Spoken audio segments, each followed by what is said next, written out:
Hey guys, gals, and non-binary pals, I'm your host Hannah, and this is Under the Scrubs.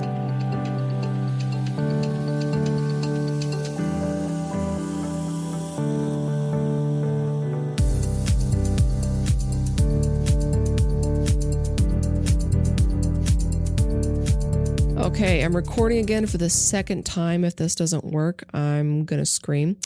We are back for the episode 15. We're talking about vaccines today. I think the introduction of Facebook, people are just kind of becoming more and more radicalized, and it's just kind of fascinating to see. You've got these mom groups that share crazy things on there, right? You've got groups of people that are animal lovers. You've got people who use their own urine to, heal themselves. I mean, they got it all out there. The internet is a wild place, so I figured I'd just go ahead and drop my 2 cents on vaccinations and actually help provide some scientific evidence because we love an evidence-based queen. Oh, also, I want to apologize and correct myself. I called the capital of Zimbabwe in my last episode Harare, and it's actually Harare. In my defense, I tried my hardest to pronounce... That's so stupid. To pronounce everything correct, but that was one that I looked at it and I was like, oh, no, I don't need to Google that. I can do that. So, my bad. For my time out this week, I'm 3 weeks out from my wedding, so I'm going to be working on episodes and content. That way you guys don't have to go without, especially when we're out on our honeymoon. Speaking of honeymoon, I've been trying to put together cute little outfits, and it's just led me to believe I don't know how to dress myself. I work in the OR, so I don't have to worry about what I wear into work. I love being a homebody and reading my books, so I don't go out very often.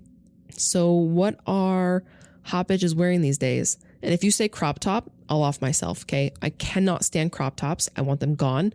I can afford a whole shirt. You tell me who the creator is of them, and I will start a one-person picket fence protest right outside their home and office, okay? I'm not doing it. And those silly little tiny sunglasses, what are those? Okay, I know the sun is still getting into your eyes with them, so why are you wearing them? I feel like it's like I turned 30 and all of a sudden I'm like morphing into an old lady. So I need help to, one, not dress like an old lady, but also two, I just need to know where are we shopping? And I'm not paying $200 for a dress, so keep that in mind, okay? But let a girl know.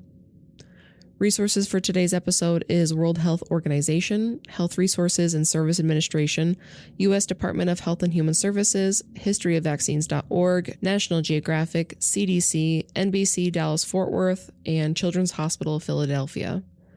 We're just going to start out real basic, okay? Think of a vaccine as a trailblazer using the introduction of a dead or weakened virus or bacteria to kind of pave the way for your body to be able to respond to the illness.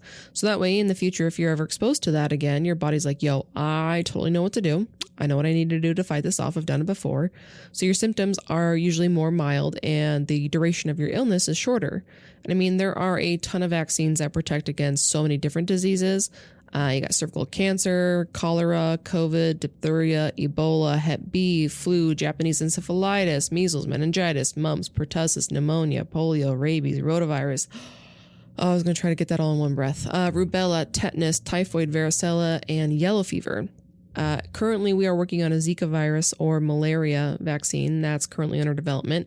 So those aren't widely available yet. And some of these vaccines aren't needed for everybody, but like maybe if you're going to go travel somewhere where Ebola is a problem, it might be a solid idea to get vaccinated. So what goes into it? All right, well, number one is an antigen. This would be the dead or weakened form of a virus or bacteria. It's like the training wheels our immune system needs. You've got adjuvants. Those help boost our immune response, so they help vaccines work better. You've got preservatives, which ensure that the vaccines stay effective. And finally, stabilizers, which protect the vaccine during storage and transportation. All the ingredients, if you will, occur naturally in our body, environment, and in the foods we eat. These are also tested and monitored to ensure that they are safe. Now, vaccines do have side effects. Most of them are typically mild, maybe a little low-grade fever, soreness at the injection site, tenderness. Like the Pfizer COVID vaccine had potassium in it, and as we all remember from school, potassium is an irritant. There is a risk of severe or long-lasting side effects, but those are extremely rare, and there is actually a way to report these. There is a National Vaccine Injury Compensation Program. It was created in the 1980s. The NVCP is in response to a surge of lawsuits against vaccine companies and healthcare providers, thus leading to a concern for decrease in vaccinated people. People aren't getting vaccinated anymore, and now there's going to be a shortage in vaccines. But if there is anyone out there who truly believes that they've been injured from a covered vaccine, they can file a petition. The covered vaccines under the NVCP are diphtheria, HIV, hepatitis A and B, HPV, flu, measles, mumps, meningococcal, pertussis, pneumococcal conjugate, polio, rotavirus, rubella, tetanus, and varicella. There is an alternative form to fill out for COVID vaccines as well.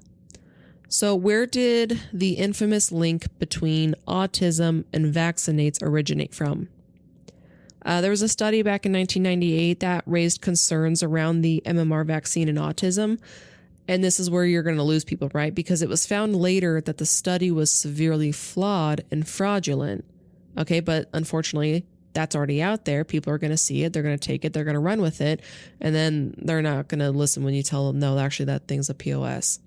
The result of that paper, the journal actually retracted it from being published. And I saw this in a couple of sources, not all of them. Maybe the doctor who wrote it lost his medical license. Like I said, only saw it in a couple. But at this time, though, the damage has already been done. This is such a testament as to why you have to analyze the study that you're looking at. If I publish an article with a study that I did and I said Reese's peanut butter cups help with postoperative pain, and my study told you 90% of people need less narcotics after having a few PB cups after surgery, obviously we'd all be on board, right? But what you don't look at is how big was my study? Were there any conflicts of interest or bias? Was there any, criteria for exclusion? And I mean, what even are my credentials? Turns out maybe my study had 10 people. The subjects were all people I knew, and the surgery was a skin tag removal, and I actually worked for Reese's as a consultant on the side. This would very obviously skew my interest in this study and possibly influence the way that I want the study to come out, right? Like in support of Reese's peanut butter cups. Almost kind of like when you're a kid and you're going to go telling your siblings, and you're going to leave out the part where you look bad and you're going to point the finger at your sibling. There are several different types of vaccines. There's inactivated, live attenuated, messenger RNA or mRNA, subunit, recombinant, polysaccharide, conjugate, toxoid, and viral vector vaccines.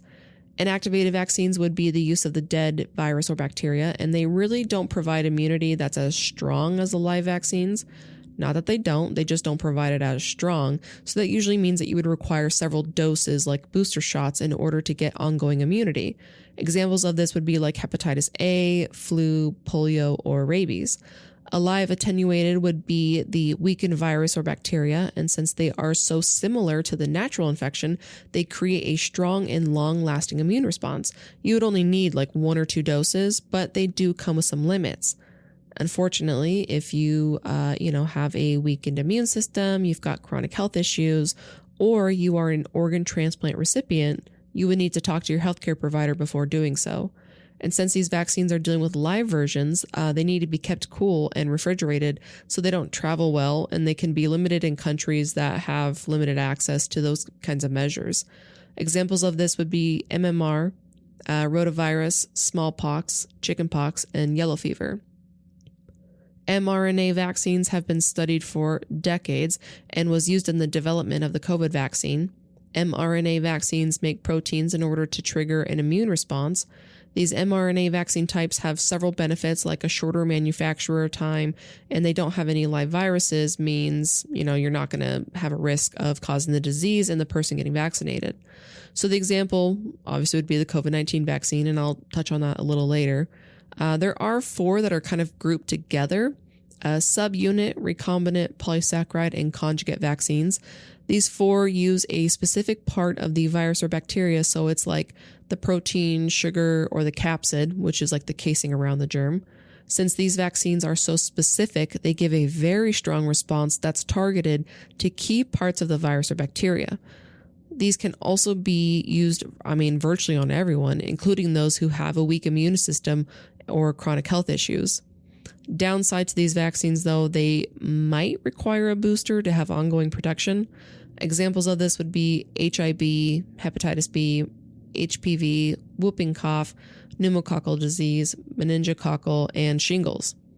Viral vector vaccines are one that have also been studied for decades, and that knowledge has contributed exceedingly for diseases like Ebola, Zika, flu, HIV, and COVID.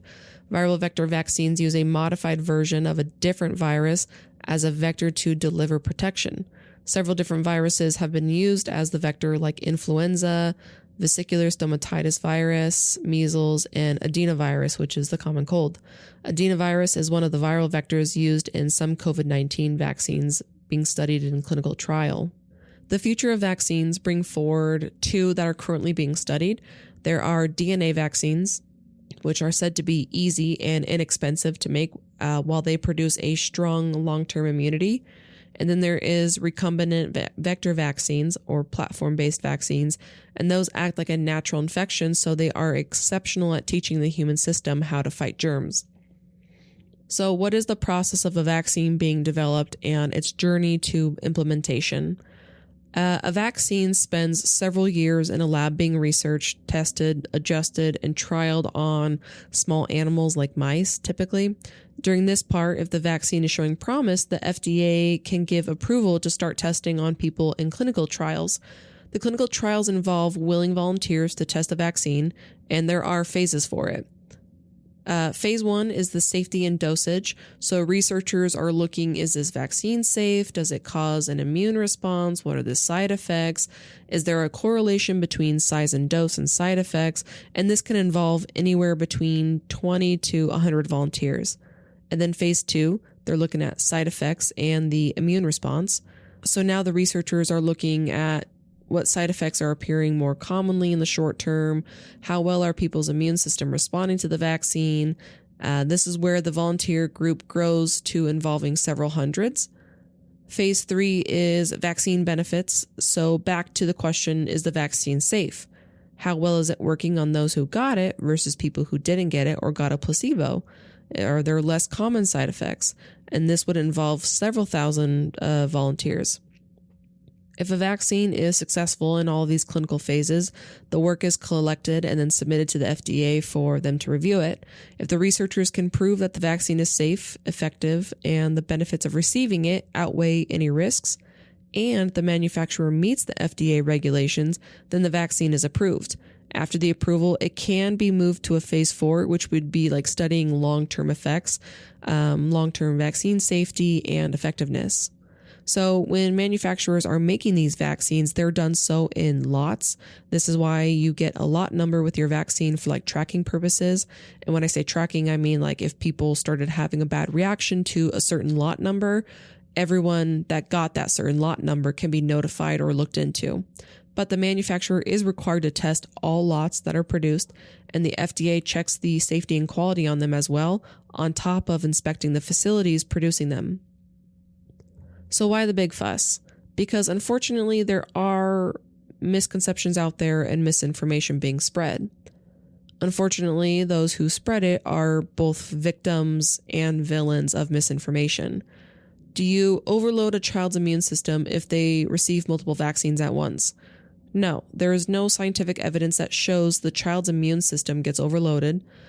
Delaying the vaccines just puts the kids at risk for contracting preventable diseases, and there have been studies that demonstrate vaccines are no more likely to cause adverse effects when given in combination than when they are given separately.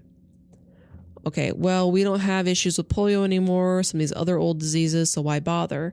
I mean, you're correct, right? But I mean, we're seeing measles make its way back because of this. Who's to say other diseases won't either? Polio is still an issue outside of the US. While you might not travel outside of it, you know who might? Your neighbor or a random person in your city who got sick with it. They go to the same grocery store you do, and now you've picked it up. So if the vaccination rates dropped, imported diseases can spread again. So like in the early 2000s, England had low vaccination rates, and in response, measles became an endemic again. More vaccinated people get sick than unvaccinated. Sure, I'll bite. Vaccines aren't 100% effective, right? But let's do like a hypothetical outbreak. you've got 500 people who have been exposed to a rare disease. Of the 500, 490 have been vaccinated, which, leaves 10 being unvaccinated. And since different vaccines provide different levels of protection, let's just assume that out of every 100 of the people that are vaccinated, 98 will develop immunity. When exposed, all 10 unvaccinated people get sick, and going off the assumption that 98 out of every 100 develop immunity, there would be 2 individuals unprotected per 100. About 10 of the 490 people get sick, the same amount as the unvaccinated, right? But look at the percentage. That's 2% of vaccinated people got sick versus 100% of the unvaccinated people got sick. They will also more than likely have lesser in symptoms and a shorter duration of the illness. You can argue hygiene and better nutrition cause a reduction in disease rates, not vaccines. Yeah, hygiene and nutrition would definitely be better for other diseases as well, but not necessarily viruses. If that alone were to cause a drop in disease rates, then chickenpox would have dropped long before the varicella vaccine. In the early 1990s, the number of chickenpox cases in the U.S. was about 4 million. Varicella vaccine was introduced mid-1990s, and by 2004, the disease incidence dropped by about 85%. Measles, between 1950 and 1963, the number of cases per year were 300,000 to about 800,000 a year. The vaccine comes out in 1963, and by 1965, the cases started dropping. In 1968, there were about 22,000 cases. So if you go from the 800,000 cases to 22, that's about a drop of 97.25 in about 3 years. By 1998, the number of cases averaged about 100 or less. You can say natural immunity is better than vaccine acquired. And yeah, natural immunity does last longer in some cases, but the risk of natural infection outweighs the risk of immunization for pretty much every recommended vaccine. Actually, HIV and tetanus vaccines actually provide more effective immunity than the natural infection. Now, let's say you catch wild measles, all right? You want to survive it to build your own natural immunity. Wild measles causes inflammation of the brain for 1 in every 1,000 individuals. For every 1,000 reported measles cases, 2 people die. With MMR, once in every million vaccinated individuals result with encephalitis or a severe allergic reaction. Okay, well, what about herd immunity? Yes, no, you go get the vaccine so I don't have to because I want to be protected. This is considered a community immunity. It's like taking enough people in the population and immunizing them, thus leading to a less likely chance of the disease spreading. So for measles, it is highly contagious and it's airborne. It requires 95% of the population to be vaccinated against it before herd immunity kicks in. Polio, not as contagious. It needs about 80 to 85% of the population to be immunized. These statistics are calculated by looking at the basic reproduction number of a pathogen known as a R0. And so the higher the R0, the more contagious it is. So polio has a lower, I think it's like between 5 and 7. And then measles is between like 12 to 18. So as of April 24th, we here in the U.S. have a total of 884 confirmed measles cases. Alaska, Arkansas, California, Colorado, Florida, Georgia, Hawaii, Illinois, Indiana, Kansas, Kentucky, Louisiana, Maryland, Michigan, Minnesota, Missouri, Montana, New Jersey, New Mexico, New York City, New York State, Ohio, Oklahoma, Pennsylvania, Rhode Island, Tennessee, Texas, Vermont, Virginia, and Washington. Oh boy. 266 of them are under 5 years old. That's 30%. 338, which is 38%, are between the ages of 5 and 19. 261, 30%, are 20 plus years. And 19, which is 2% of them, the ages are unknown. 97% of them are completely unvaccinated. And when I say completely, I mean like no doses of MMR.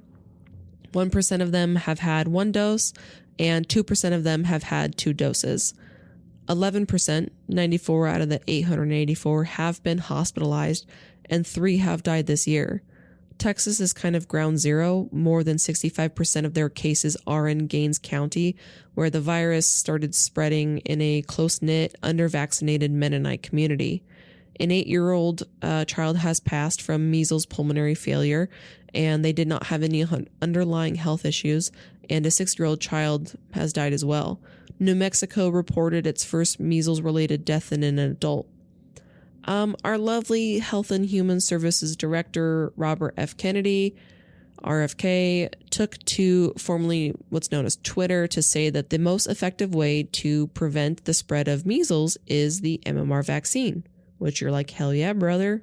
Unfortunately, he kept talking. He said that he visited with the doctors who treated and healed some 300 measles-stricken Mennonite children using aerosolized budesonide and clarithromycin. That's right, a steroid and an antibiotic that neither one of those have ever been shown to be effective against measles. I would love to know too, when did antibiotics start treating viral infections? Probably the same time we let someone with a law degree and a 14-year heroin addiction run our Health and Human Services Department. It's like that meme of the dog sitting at the desk, and it's like when you lied on your resume but you still got the job. With the measles outbreak earlier this year, RFK also said, to treat your at-risk kids, you give them vitamin A, and then they actually started seeing kids start landing in the ER due to toxic levels of vitamin A. Okay, so you know what? Speaking of RFK, I'm sure you've heard he's pushed for like an autism registry, and now they're walking that claim back. There's also supposedly going to find the root cause of autism by September, which is concerning because you can't put time, like you can't time your research like that unless you are bending it to your views. And I'd love to refer back to my original statement from earlier about analyzing studies and seeing if they're actually solid or if there's issues with them.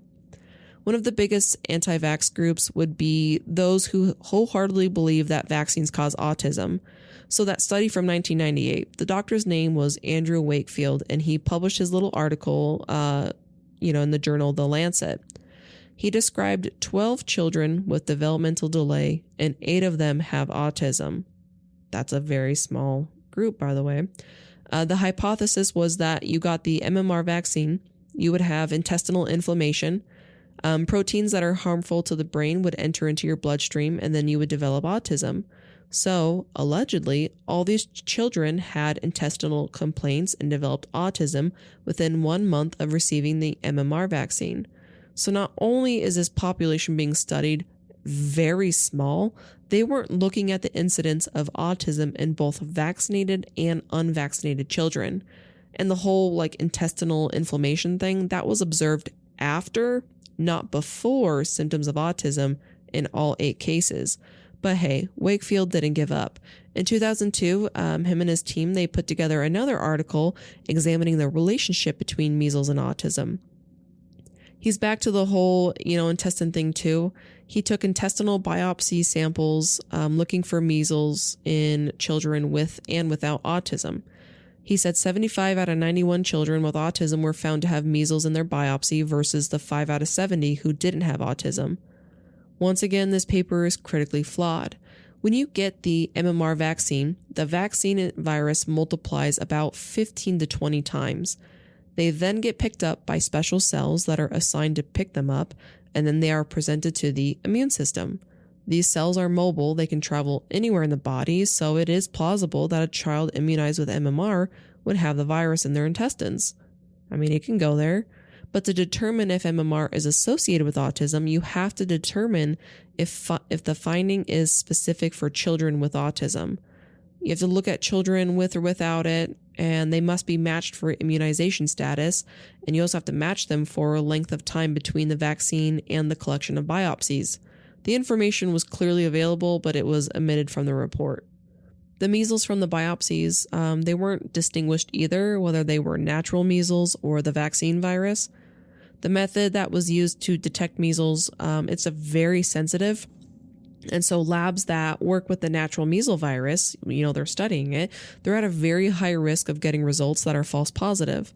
There was zero mention in the article about how they avoided that problem.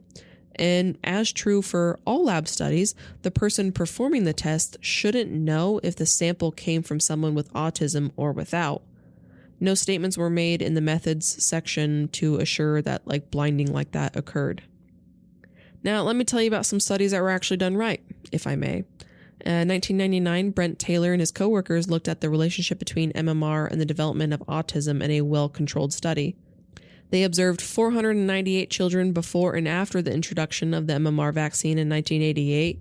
They examined the incidence and age at diagnosis of autism in vaccinated and unvaccinated children. They found that children with autism and other children in the region had the same vaccination rates.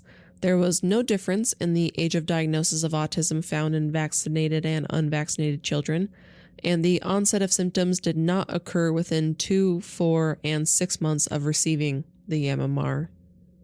One of the top studies done was by someone named Madsen and his colleagues in Denmark between 1991 and 1998. This was reported in the New England Journal of Medicine. The study included 537,303 children, representing like some 2 million person year study. Approximately 82% had received MMR. The risk of autism in the group of vaccinated kids was the same as that in the unvaccinated. There was no association between the age at the time of vaccination, time since vaccination, or the date of vaccination and development in autism. There have been subsequent studies and meta-analysis done that corroborate the findings. So what does cause autism? Well, one of the best ways to determine is genetics.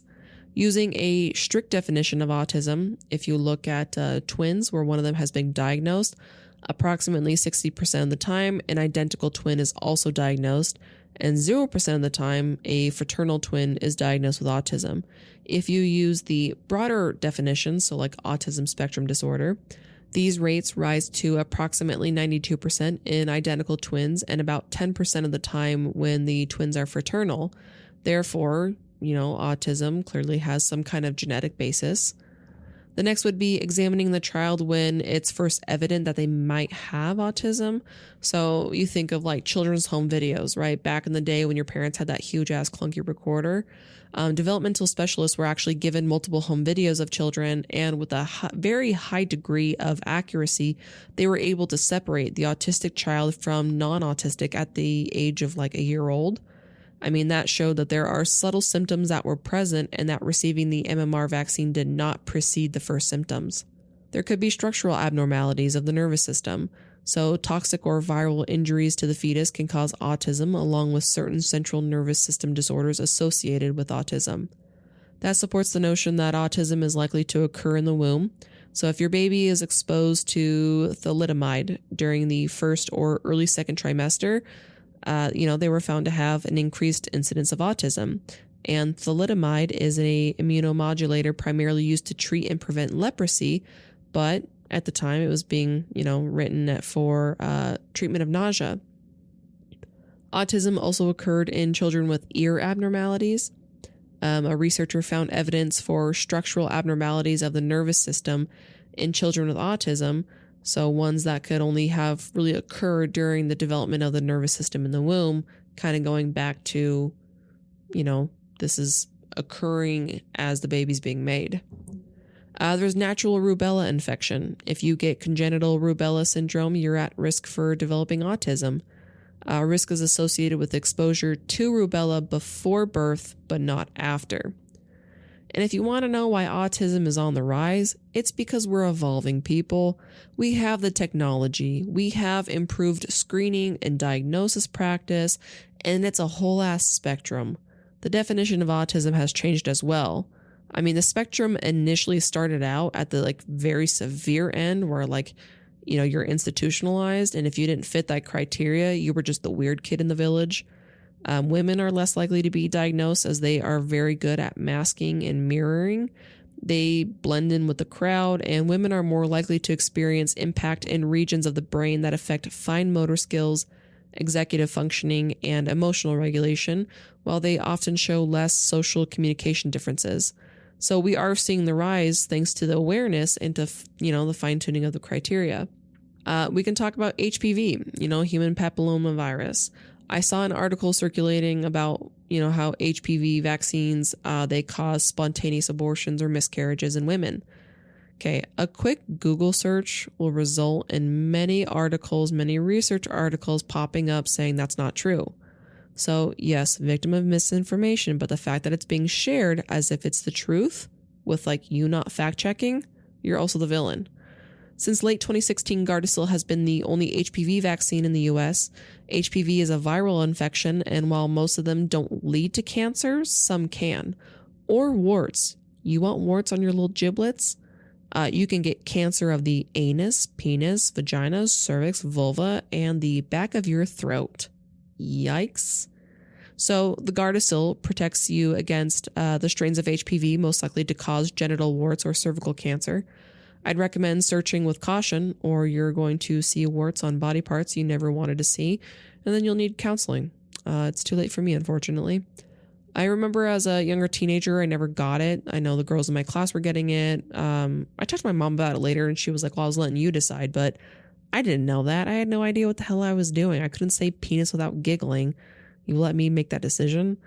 So when I was 21, I was going to a gynecologist for, one of the first times, and she really pushed for me to get the vaccine.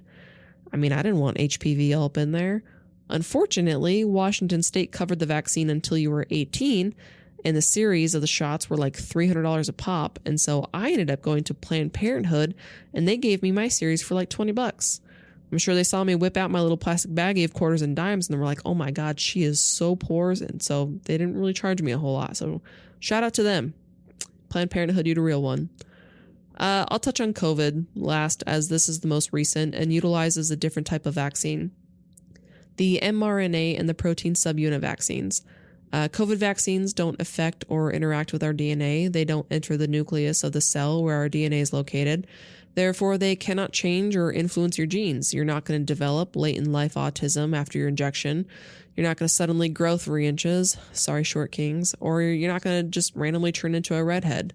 If you got an mRNA vaccine, the mRNA enters into your muscle cells. They will use the cell's machinery to produce a harmless piece of spike protein. The spike protein is found on the surface of the virus that causes COVID.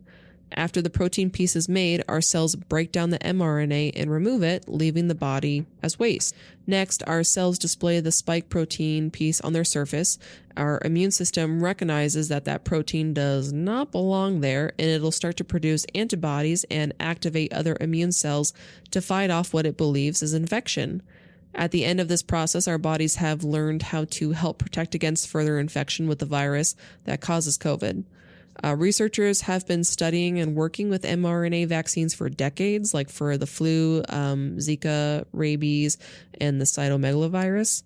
Beyond vaccines, cancer research has also been using mRNA to trigger the immune system to target specific cancer cells. The protein subunit vaccines contain pieces of the virus that causes COVID. These virus pieces are the spike protein, and it also contains another ingredient called an adjuvant that we talked about earlier that helps the immune system respond to that spike protein in the future. Once the immune system knows how to respond to said spike protein, the immune system will be able to respond quickly to the actual virus and protect you against it. When you get the vaccination, nearby cells pick up the proteins. The immune system recognizes that the proteins do not belong there, and the adjuvant helps our immune system to produce antibodies and activate other immune cells to fight off what it thinks is an infection. Same as the mRNA, at the end of the process, the body has learned how to help protect itself against future infection with the viruses that cause COVID. Initially, researchers were already developing vaccines against coronavirus, such as severe acute respiratory syndrome, SARS, or Middle East Respiratory Syndrome, MERS. SARS-CoV-2 is the virus responsible for COVID, and it is related to coronavirus. The knowledge that was gained through past research on coronavirus vaccines helped speed up the initial development of the current COVID vaccines. So it's like you already kind of had the recipe for something similar, it just needed some tweaking before going out for trials. So your vaccine, unfortunately, does not contain aborted fetal cells, latex metals, magnets, or a microchip that's going to read your brain. Sorry to let you down. I really hope that we all learned something new today. Really, if I can just leave you with one thing, anything, please, for the love of God, Google shit, okay? Look into your resources, look at their credibility, don't be afraid to question people. There's a comedian, Tom Segura. He does a bit where his dad tells him an actor, Tommy Lee Jones, is gay. So Tom, for the next 15 years, tells everyone he knows that Tommy Lee Jones is gay until someone corrects him and Tom's confused. He calls his dad and he's like, hey, Tommy Lee Jones isn't gay. And his dad just goes, huh, thought he was. Like, end of investigation. So, like, don't be that person that just takes someone's word for everything. Okay. Next week, you're going to catch us on Tuesday. We are going to talk about the dark side of global human egg trade. And these are way more expensive than the eggs that are in your current grocery store. So, I'll see you guys next week. Okay, love you. Bye.